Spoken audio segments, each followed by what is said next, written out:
नमस्कार, मैं हूं दिव्या। बिहारी न्यूज में आपका स्वागत है। आज है 5 जून, दिन बुधवार। खबरों की ओर बढ़ने से पहले एक नजर सुर्खियों पर। हेल्थ वेलनेस सेंटर सेवा में लखीसराय टॉप पर। कृषि विभाग ने सोशल मीडिया के जरिए बताया कैसे गर्मी में खुद को रखें हाइड्रेट। मेडल लाओ नौकरी पाओ का जल्द खुलेगा ऑनलाइन पोर्टल। पाटलिपुत्र सीट से महागठबंधन प्रत्याशी मीसा भारती की बड़ी जीत। समस्तीपुर से सांसद का चुनाव जीतने वाली संभवी ने बनाया ये रिकॉर्ड। राहुल द्रविड़ ने बताया वे दूसरी बार भारतीय टीम के हेड कोच होंगे या नहीं। अब चलिए बढ़ते हैं अब तक के 25 बड़ी खबरों की ओर विस्तार से। हिंदुस्तान एरोनॉटिक्स लिमिटेड ने नॉन एग्जीक्यूटिव के पदों पर निकाली भर्ती। नॉन एग्जीक्यूटिव के पदों पर हिंदुस्तान एरोनॉटिक्स लिमिटेड द्वारा भर्ती निकाली गई है। ये भर्ती कुल 182 पदों पर आई है। आवेदन करने की अंतिम तारीख 12 जून है। इच्छुक उम्मीदवार इसकी आधिकारिक वेबसाइट hel-india.co.in पर जाकर आवेदन कर सकते हैं। उम्मीदवारों का चयन लिखित परीक्षा में किए गए प्रदर्शन, डॉक्यूमेंट वेरिफिकेशन और मेडिकल एग्जामिनेशन के आधार पर होगा। भर्ती से संबंधित सटीक और अधिक जानकारी के लिए आप इसकी अधिसूचना और आधिकारिक वेबसाइट को जरूर देखें। हेल्थ वेलनेस सेंटर सेवा में लखीसराय टॉप पर। स्वास्थ्य विभाग द्वारा सूबे के हेल्थ एंड वेलनेस सेंटरों में परफॉर्मेंस पर आधारित स्टेट रैंकिंग जारी किए गए हैं। इस रैंकिंग में 19 मानकों पर प्राप्त अंकों के आधार पर जिलेवार रैंकिंग की जाती है। मार्च महीने के लिए जरूरी ताजा रिपोर्ट रैंकिंग में सूबे के 14 जिलों के हेल्थ एंड वेलनेस सेंटर ने बेहतर प्रदर्शन किया है और अपनी रैंकिंग में सुधार करते हुए लगातार तीसरे महीने लखीसराय व खगड़िया पहले और दूसरे पायदान पर रहा है। विभाग द्वारा जारी रैंकिंग के अनुसार पटना जिले ने भी अपनी स्थिति में 3 रैंकों का सुधार किया है। राष्ट्रीय गुणवत्ता आश्वासन प्रमाण पत्र के अनुसार इस तरह की रैंकिंग से स्वास्थ्य केंद्रों में स्वास्थ्य प्रतिस्पर्धा विकसित होती है, जिससे सुविधाएं और भी अधिक दुरुस्त होती हैं और इसका फायदा आम जनता को मिलता है। बता दें कि इस प्रक्रिया में राष्ट्रीय गुणवत्ता आश्वासन प्रमाण पत्र के लिए हेल्थ एंड वेलनेस सेंटर तैयार किए जाएंगे। बिहार लोकसभा चुनाव के लिए मतगणना बीते दिन 4 जून को शुरू हुई। बिहार में राजनीतिक माहौल गर्म होता रहा। ईसीआई के अनुसार भाजपा और जदयू ने 12 सीटें जीती हैं, आरजेडी ने 4, कांग्रेस ने 3 सीटें जीती हैं, जबकि एलजेपीआर ने 5 सीटें जीती हैं। सीपीआई ने 2 सीटों पर जीत हासिल की है, जबकि हम और एक निर्दलीय उम्मीदवार ने 1 सीट पर जीत हासिल की है। इन सभी लोकसभा सीटों में सबसे ज्यादा चर्चा का विषय कौन सी सीट बनी हुई थी, हम उसके बारे में अब आपको बताएंगे। इसमें सबसे पहले आता है आरा का सीट। यहाँ से महागठबंधन प्रत्याशी सीपीआई के सुदामा प्रसाद ने अपनी जीत दर्ज की है। ये 59,808 वोटों से जीते हैं। वहीं दूसरे नंबर पर बेगूसराय, यहाँ से बीजेपी के गिरिराज सिंह थे एनडीए प्रत्याशी। इन्होंने 81,480 वोटों से जीत हासिल की है। तीसरे नंबर पर है गया। यहाँ से जीतनराम मांझी ने एनडीए प्रत्याशी के तौर पर 1,18,12 सीटों से अपनी जीत दर्ज की है। वहीं हाजीपुर से चिराग पासवान ने 1,70,105 सीटों से अपनी जीत दर्ज की है। जमुई से अरुण भारती जो एनडीए प्रत्याशी रहे एलजेपीआर के तरफ से, इन्होंने 1,12,482 वोटों से जीत हासिल की है। काराकाट में राजा राम सिंह सीपीआई के प्रत्याशी थे महागठबंधन की तरफ से, इन्होंने भी 1,05,858 वोटों से जीत दर्ज की है। किशनगंज की बात करें तो यहाँ से मोहम्मद जावेद ने जीत हासिल की है, इन्होंने 59,692 सीटों से जीत दर्ज की है। वहीं मुंगेर में ललन सिंह जीते हैं, इन्होंने 80,870 वोटों से अपनी जीत दर्ज की है। नालंदा की बात करें तो यहाँ से कौशलेंद्र कुमार एनडीए प्रत्याशी के तौर पर अपनी जीत दर्ज कर चुके हैं। इन्होंने इस सीट से 1,69,114 वोटों से जीत दर्ज की है। नवादा सीट से विवेक ठाकुर जीते हैं एनडीए प्रत्याशी के तौर पर, इन्होंने ये जीत 67,670 वोटों से दर्ज की है। वहीं पाटलिपुत्रा सीट से मीसा भारती महागठबंधन प्रत्याशी के तौर पर 85,174 वोटों से जीती हैं। वहीं पटना साहिब में रविशंकर प्रसाद बीजेपी से थे, इन्होंने 1,53,846 वोटों से जीत दर्ज की है। बात करें पूर्णिया की तो यहाँ से पप्पू यादव निर्दलीय उम्मीदवार के तौर पर जीते हैं, इन्होंने ये जीत 23,847 वोटों से दर्ज की है। वहीं समस्तीपुर से संभवी चौधरी जीती हैं, इन्होंने ये जीत 1,87,251 वोटों से जीती है। शिवहर से लवली आनंद एनडीए प्रत्याशी के तौर पर जीती हैं। वहीं इन्होंने ये सीट 29,143 वोटों से जीती है। उजियारपुर से नित्यानंद राय थे, ये भी एनडीए प्रत्याशी, और इन्होंने ये जीत 60,102 वोटों से जीती है। मेडल लाओ नौकरी पाओ का जल्द खुलेगा ऑनलाइन पोर्टल। राष्ट्रीय और अंतर्राष्ट्रीय स्तर पर मेडल जीतने वाले बिहार के खिलाड़ियों के लिए एक अच्छी खबर सामने आई है। लोकसभा चुनाव खत्म होने के बाद अब मेडल लाओ नौकरी पाओ का पोर्टल अब जल्द ही खोला जाएगा और इस योजना के तहत नियुक्ति की प्रक्रिया भी जल्द ही शुरू की जाएगी। बिहार राज्य खेल प्राधिकरण के महानिदेशक रविंद्रन शंकरन के अनुसार जून महीने में ही खिलाड़ियों की नियुक्ति की प्रक्रिया शुरू कर दी जाएगी, तो साथ ही खेल सम्मान समारोह का पोर्टल भी खोला जाएगा, जिसके बाद खिलाड़ी खेल सम्मान समारोह में पुरस्कार पाने के लिए ऑनलाइन आवेदन कर सकेंगे। पोर्टल पर किए गए आवेदन की जांच के बाद खिलाड़ियों की सूची भी जारी कर दी जाएगी। मौसम की मार से शाही लीची को हुआ नुकसान। मीडिया में चल रही खबरों के मुताबिक मुजफ्फरपुर के विश्व प्रसिद्ध शाही लीची पर इस बार मौसम की मार पड़ी है, जिसके कारण शाही लीची पर इसका काफी प्रभाव देखने को मिला है। आपको बता दें कि इस बार लगभग 40 से 50% शाही लीची को नुकसान हुआ है। जहां एक तरफ शाही लीची ने मौसम की बड़ी मार झेली है, तो वहीं दूसरी तरफ चाइना की लीची की पैदावार थोड़ी बहुत ठीक रही है। शाही लीची के मुकाबले चाइनीज लीची कम प्रभावित हुई है। पैदावार चाइनीज लीची की एक तरफ बेहतर हुई है, तो वहीं इसके साइज में थोड़ा अंतर देखने को मिल रहा है। इस बार चाइनीज लीची पहले के मुकाबले साइज में छोटी देखने को मिल रही है। चिराग पासवान ने पीएम मोदी पर कही बड़ी बात, बिना शर्त देंगे समर्थन।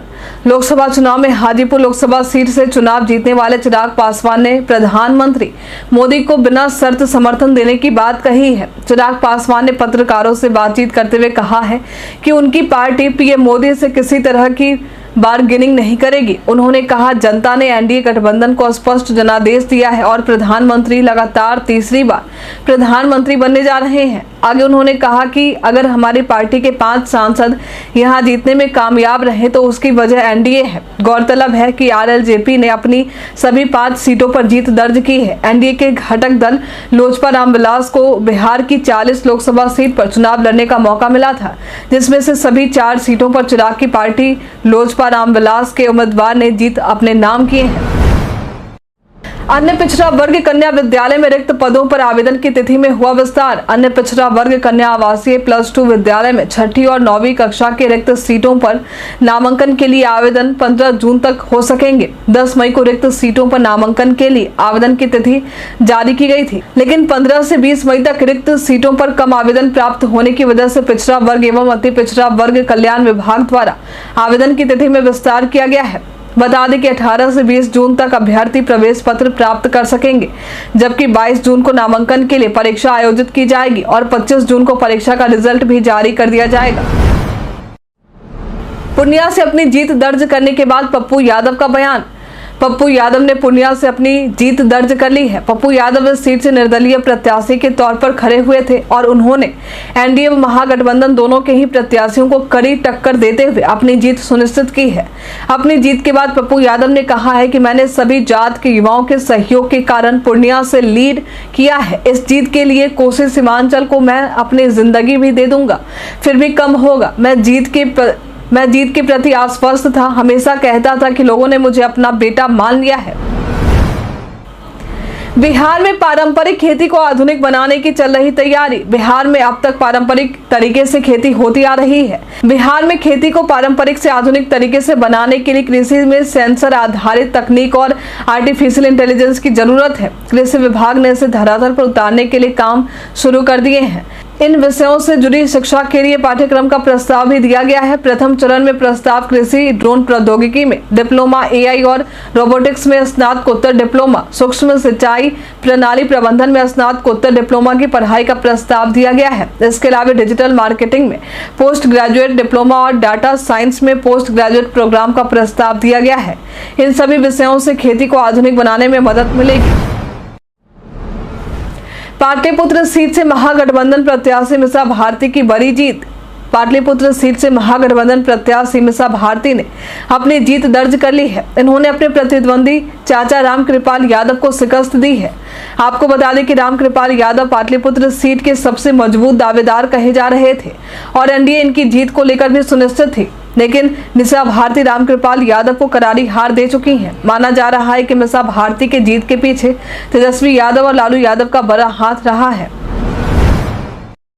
समस्तीपुर से सांसद का चुनाव जीतने वाले संभवित चौधरी ने बनाया ये रिकॉर्ड। 18वीं लोकसभा चुनाव का रिजल्ट अब सबके सामने आ चुका है। इस चुनाव में कुछ प्रत्याशी ऐसे हैं जिन्होंने रिकॉर्ड बनाया। इसमें संभवित चौधरी का नाम भी शामिल है। संभवित चौधरी समस्तीपुर सीट से चुनाव में खड़ी हुई थी और अब चुनाव जीत चुकी हैं। इस जीत के साथ ही वे बिहार की सबसे कम उम्र की सांसद बनने जा रही हैं। 4 जून को संभवी 25 साल 11 महीने और 20 दिन की हुई। इन्हें करीब 4.46 लाख वोट मिले हैं। वहीं दूसरी तरफ जीतन राम मांझी सबसे अधिक उम्र के सांसद बनने जा रहे हैं। इन्होंने गया सीट से 1,01,812 वोटों से जीत दर्ज की है। इसके अलावा लोकसभा में सबसे कम उम्र के सांसद यूपी के कौशाम्बी से सपा प्रत्याशी पुष्पेंद्र सरोज बन सकते हैं। 4 जून को ये 25 साल 3 महीने और 3 दिन के हो चुके हैं। बिहारी बर्थडे स्पेशल में आज हम बात करेंगे लव सिन्हा के बारे में। लव सिन्हा पेशे से एक भारतीय अभिनेता हैं। इनका जन्म आज के दिन वर्ष 1983 में बिहार के पटना में हुआ था। ये शॉर्ट गन के नाम से मशहूर शत्रुघ्न सिन्हा के बेटे और सोनाक्षी सिन्हा के भाई हैं।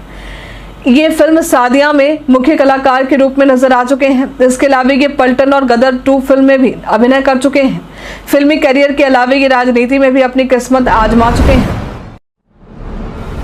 कृषि विभाग ने सोशल मीडिया के जरिए बताया कैसे गर्मी में खुद को रखे हाइड्रेट। गर्मी के दिनों में सभी को लू से बचने की खास सलाह दी जा रही है। बार बार लोगों से कहा जा रहा है कि इस गर्मी में खुद को हाइड्रेट रखें। अब इसी कड़ी में कृषि विभाग ने अपने सोशल मीडिया प्लेटफॉर्म एक्स के आधिकारिक हैंडल पर इससे संबंधित कुछ पोस्ट शेयर किए हैं। गर्मी में नींबू पानी पीने की बात कही गई है ताकि आप खुद को ज्यादा से ज्यादा हाइड्रेट रख पाएं। विभाग द्वारा नींबू पानी पीने के कई लाभ भी बताए गए हैं। इसमें कहा गया है कि नींबू पानी विटामिन सी का अच्छा स्रोत है। शरीर को ये हाइड्रेट रखता है, इम्यून सिस्टम को बढ़ाता है, वजन घटाने में फायदेमंद है, साथ ही पाचन क्रिया में भी सुधार करता है। इस दिन से शुरू होगा शादी विवाह का मुहूर्त। हिंदू धर्म में कई महत्वपूर्ण कार्य शुभ मुहूर्त के मुताबिक किए जाते हैं। इनमें शादी विवाह आदि कई चीजें शामिल हैं। ऐसा कहा जाता है कि यदि शादी शुभ मुहूर्त में ही हो तो देवी देवता भी दंपति को आशीर्वाद देते हैं। शादी विवाह का मुहूर्त एक बार फिर से शुरू होने वाला है। शादी विवाह का ये मुहूर्त जून के अंतिम महीने से शुरू होकर जुलाई तक रहेगा। 28 जून को शादी विवाह का एक मुहूर्त है, वहीं 7 मुहूर्त जुलाई के महीने में है। इसमें 9, 10, 11, 12, 13, 14 और 15 व 16 जुलाई शामिल है। इसके बाद सूर्य कर्क की राशि में प्रवेश कर जाएगा, जिससे 118 दिन तक शादी विवाह या अन्य मांगलिक कार्य नहीं किए जा सकेंगे। पूर्व मध्य रेलवे को जारी हुए रुपयों से बनेगा कोचिंग कॉम्प्लेक्स। वंदे भारत के रखरखाव के लिए 200 करोड़ रुपए जारी किए गए हैं। अब इन रुपयों से पटना से खुलने वाली पटना गोमती नगर समेत 4 वंदे भारत ट्रेन के रखरखाव के लिए कोचिंग कॉम्प्लेक्स बनाए जाएंगे। इस कोचिंग कॉम्प्लेक्स का निर्माण पाटलिपुत्र जंक्शन से 3 किलोमीटर दूर किया जाएगा। इसी कॉम्प्लेक्स में ट्रेनों का रखरखाव किया जाएगा। 200 करोड़ रुपए रेलवे बोर्ड द्वारा पूर्व मध्य रेलवे को जारी किए जा चुके हैं। बता दें कि इस कोचिंग कॉम्प्लेक्स का निर्माण विश्व स्तरीय तरीके से किया जाएगा। जानिए आज क्या होगा बिहार के मौसम का मिजाज। बिहार में कई जगहों पर लोगों को बारिश की संभावनाओं के बीच थोड़ी राहत मिली है। मौसम विभाग लगातार बारिश को लेकर अलर्ट जारी कर रहा है। आज भी प्रदेश में लगभग सभी जगहों पर बारिश की संभावना जताई गई है। साथ ही प्रदेश में उत्तर मध्य, उत्तर पूर्व और दक्षिण पूर्व भाग के जिलों में 1 या 2 स्थानों पर मेघ गर्जन या वज्रपात और तेज हवा के साथ तेज बारिश की संभावना जताई गई है। वहीं राज्य के उत्तर पश्चिम, दक्षिण पश्चिम और दक्षिण मध्य भागों में 1 या 2 स्थानों पर गर्म और आर्द्र रहने की बात कही गई है। प्रदेश में आज का अधिकतम तापमान 38 से 40 डिग्री और न्यूनतम तापमान 26 से 28 डिग्री रहने की बात कही गई है। नीतीश कुमार के फिर से पलटी मारने वाली खबरों पर केसी त्यागी ने कही ये बात। लोकसभा चुनाव का रिजल्ट अब सामने आ चुका है।